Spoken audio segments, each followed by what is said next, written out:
nós estamos no mês de fevereiro e o dia 28 de fevereiro é o Dia Mundial de Combate à Lerdorte. Então, para enfatizar a importância desse tema, o TRT iniciou uma campanha para lembrar a importância da prevenção desse tipo de doenças. O termo Lerdorte engloba um conjunto grande de doenças que podem acometer os membros superiores, a coluna vertebral, principalmente a parte cervical e a parte lombar.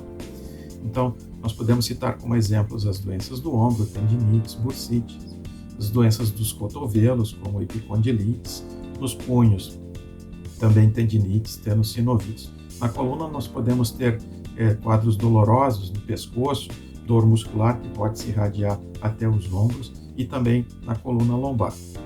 Sem contar também os problemas nos discos intervertebrais que nós temos entre uma vértebra e outra, que podem também ser lesionados durante a atividade de trabalho.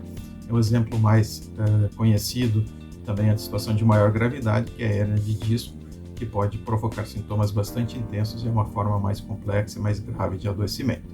Falando dos sintomas, habitualmente a dor e a dificuldade de movimentação daquele segmento lesionado, então do ombro, do cotovelo, do punho, enfim, são os sintomas mais frequentes. Queixas como inchaço ou sensação de inchaço, de peso, formigamento também fazem parte desses quadros.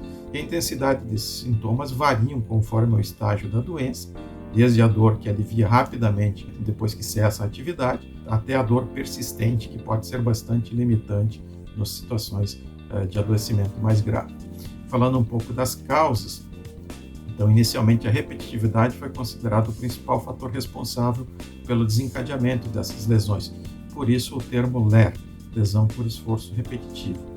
Com o tempo, se viu que a repetitividade não era o único e também não era o principal fator de risco em muitos casos. Então, passou-se a adotar o termo DORT, que é o acrônimo de distúrbios osteomusculares relacionados com o trabalho. Atualmente, o termo mais utilizado na literatura de saúde e segurança do trabalho é o termo Lerdorte. Além da repetitividade, então nós temos outros fatores de risco, como as posturas inadequadas, posturas em flexão do pescoço, em extensão, em rotação, também posturas com os ombros elevados, posturas com os braços elevados acima do nível do ombro, também são um fator de risco importante para o adoecimento das estruturas osteomusculares dos membros superiores. A manutenção de contrações estáticas por períodos prolongados. Então, nós temos situações em que as pessoas permanecem sentadas por períodos muito longos ou em pé também por períodos muito prolongados. Isso vai levando, à medida que o tempo vai passando, uma sensação de fadiga, de peso, depois um dolorimento, e caso se mantenha aquela postura fixa, então o aparecimento de dor. Só para exemplificar, quem não passou muitas horas sentado trabalhando no computador e ao se levantar sentiu um desconforto no pescoço, na região lombar. Outro fator importante é a questão das pausas, ou a falta delas no caso. Mais recentemente, esse termo tem sido substituído por tempo de recuperação de fadiga. Quando a gente fica na atividade laboral por períodos mais prolongados, a nossa musculatura começa a produzir substâncias que depois se tornam irritantes, provocam essa sensação de desconforto, de dolorimento. No momento da pausa, a musculatura relaxa, o sangue volta a circular pelos músculos, pelos tendões, e retira essas substâncias irritativas que estavam ali depositadas por conta da atividade excessiva daquela estrutura e ocorre um processo de renovação daquelas estruturas musculares. Por isso a importância das pausas de 10 minutos, pelo menos a cada 2 horas. Pausas ativas, no caso, interromper a atividade, levantar-se se você estava sentado, sentar se você estava trabalhando em pé. Aproveitar para a hidratação, que é outra medida importante de prevenção desse tipo de adoecimento. Fazer exercícios, então, de alongamento, de relaxamento, podem ajudar bastante.